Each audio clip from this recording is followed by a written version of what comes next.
बिस्मिल्लाहिर्रहमानिर्रहीम। आज मैं आपको बनाना सिखाने लगी हूँ बेसन की बर्फ़ी। आप अपने घर में ही बिल्कुल हलवाई की तरह बर्फ़ी बना सकते हैं और इसके लिए कोई मुश्किल रेसिपी नहीं है, ठीक है? आसान सी रेसिपी है कि आपको चाशनी भी बनाने की ज़रूरत नहीं है। सबसे पहले आपने क्या करना है कि आधा कप घी को गरम करना है और उसके बाद आपने उसके अंदर 1.5 कप जो है बेसन डाल देना है और उसको अच्छे तरीके से मिक्स करना है और ये सारा काम जो आपने करना है, लो फ्लेम पे करना है। यानी कि ये पूरी रेसिपी जब बनेगी आपने हल्की आँच पे बनानी है। और इसका कमाल इसके जो भूनना है ना, वही सबसे इम्पोर्टेंट स्टेप है। और आप इस वीडियो में देखें कि मैं किस तरीके से भून रही हूँ। एक-एक स्टेप मैं आपको दिखा रही हूँ किस तरीके से आप करेंगे।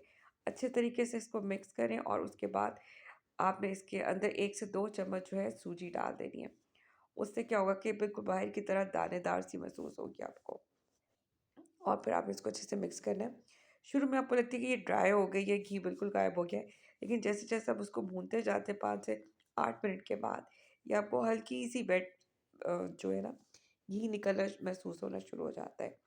उस स्टेज पे आपने फिर इसके अंदर जो है ना, अच्छे से मिक्स करने के बाद, इसके अंदर आप डाल देंगे चीनी।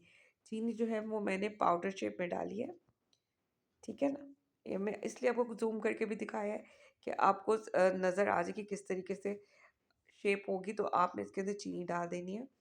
ये मैंने पाउडर शेप में कर ली थी मिक्सी में डाल के। आधा कप चीनी इसके अंदर डलती है और इसको भी आपने 2-3 मिनट अच्छे से भूनना है। आपको खुशबू आएगी। भूनने से ये होता है ताकि आपको जो है ना, कुछ लोग ट्राई करते हैं ना तो उनकी वो जो बर्फ़ी होती है वो कच्ची होती है, वो इसी वज़ह से होती है कि उन्होंने अच्छे से भूनी हुई नहीं होती, ठीक है? अगर इस स्टेज पे आपको लगे कि ये ड्राई थोड़ी हो गई है, तो 1 चम्मच आप इसके अंदर घी मज़ीद डाल सकते हैं। जैसे इसकी शक्ल ऐसी हो जाएगी ना, तो समझे आपकी बर्फ़ी का टेक्सचर रेडी हो गया है। मैंने एक मोल्ड छोटा रखा था, उसके अंदर मैंने बटर पेपर लगाया और मैंने बादाम थोड़े से चॉप करके रख दिए। आपके ऊपर है, आप पिस्ता बादाम जितना डालना चाहे डाल सकते हैं और इसके बिना भी बना सकते हैं। मैंने सिंपल रखी है, हल्के से मैंने इसके अंदर बादाम डाले हैं, ताकि आपको आइडिया हो जाए कि आपने किस तरीके से करना है, ठीक है? और फिर मैंने जो हमने बनाई थी अपनी बर्फ़ी, वो इसके अंदर डाल के इसको टैप-टैप कर लिया। इसको 10 मिनट के लिए मैंने फ्रीज़र में रखा और उसके बाद मैंने इसको रूम टेम्परेचर पे रख दिया और तकरीबन ये 30-40 मिनट्स में रेडी हो जाती है। और इसको इस तरीके से आप शेप दें और बल्कि आप डायमंड भी दे सकते हैं, स्क्वायर शेप आपको पता है नॉर्मली दी जाती है और ये बहुत मज़े की बनेगी।